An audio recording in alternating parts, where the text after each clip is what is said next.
The Spirit of Freedom. A letter from New York to the author's own countrymen.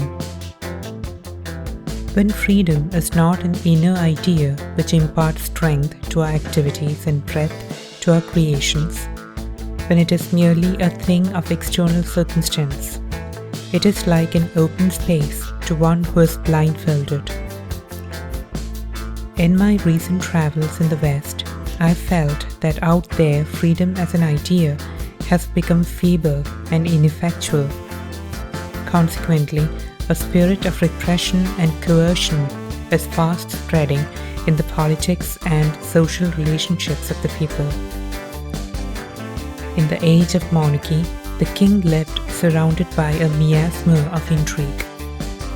At court, there was an endless whispering of lies and calumny, and much plotting and planning among the conspiring courtiers to manipulate the king as the instrument of their own purposes.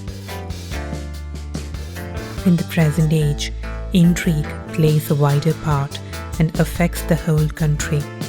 The people are drugged with the hashish of false helps and urged to deeds of fruitfulness by the goadings of manufactured panics.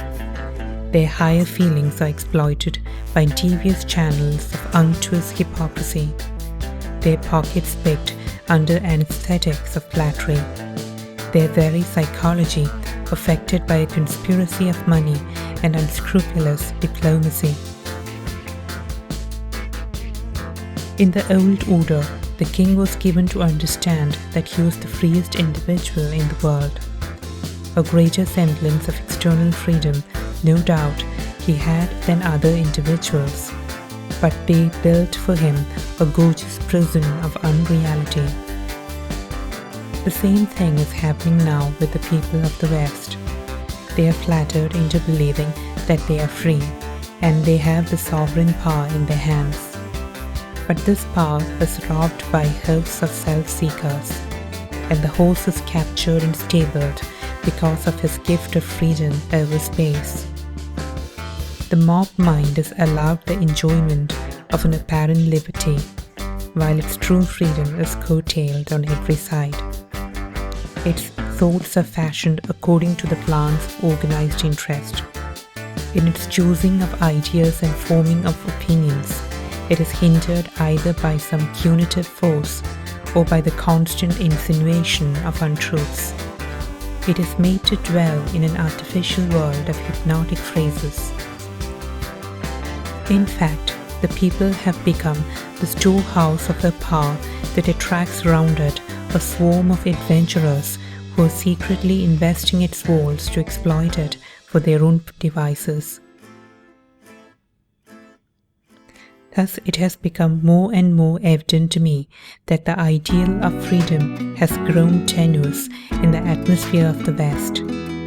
The mentality is that of a slave-owning community, with a mutilated multitude of men tied to its commercial and political treadmill.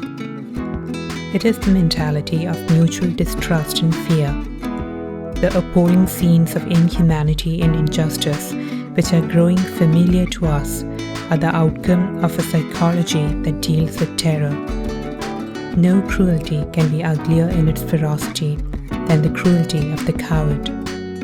The people who have sacrificed their souls to the passion of profit-making and the drunkenness of power are constantly pursued by phantoms of panic and suspicion, and therefore they are ruthless even where they are least afraid of mischances.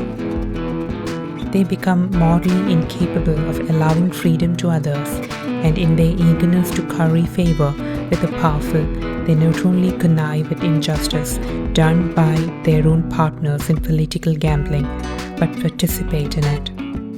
A perpetual anxiety for the protection of their gains at any cost strikes at the love of freedom and justice, until at length they are ready to forego liberty for themselves and for others. My experience in the West, where I have realized the immense power of money and of organized propaganda, working everywhere behind screens of camouflage, creating an atmosphere of distrust, timidity, and antipathy, has has impressed me deeply with the truth that real freedom is of the mind and spirit. It can never come to us from outside. He only has freedom who ideally loves freedom himself and is glad to extend it to others. He who cares to have slaves must chain himself to them. He who builds walls to create exclusion for others builds walls across his own freedom. He who distrusts freedom in others loses his moral right to it. Sooner or later, he is lured into the meshes of physical and moral servility. Therefore, I urge my own countrymen to ask themselves if the freedom to which they aspire is one of external conditions. Is it merely a transferable commodity? Have they acquired a true love of freedom? Have they faith in it? Are they ready to make space in their society for the minds of their children to grow up in the ideal of human dignity, unhindered by restrictions that are unjust and irrational?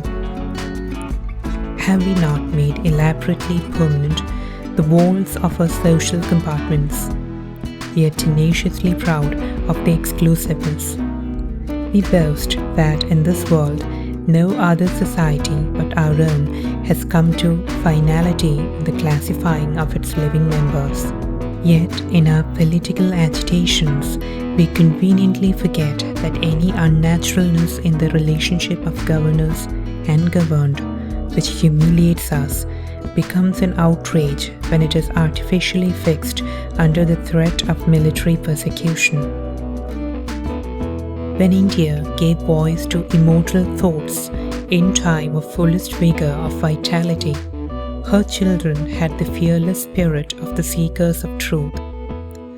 The great epic of the soul of her people, the Mahabharata, gives us a wonderful vision of an overflowing life, full of the freedom of inquiry and experiment. When the age of the Buddha came, humanity was stirred in our country to its uttermost depth. The freedom of mind which it produced expressed itself in a wealth of creation, spreading everywhere in its richness over the continent of Asia. But with the ebb of life in India, the spirit of creation died away. It hardened into an age of inert construction. The organic unity of a varied and elastic society gave way to a conventional order which proved its artificial character by its inexorable law of exclusion. Life has its inequalities, I admit, but they are natural and are in harmony with our vital functions. The head keeps its place apart from the feet, not through some external arrangement or any conspiracy of coercion.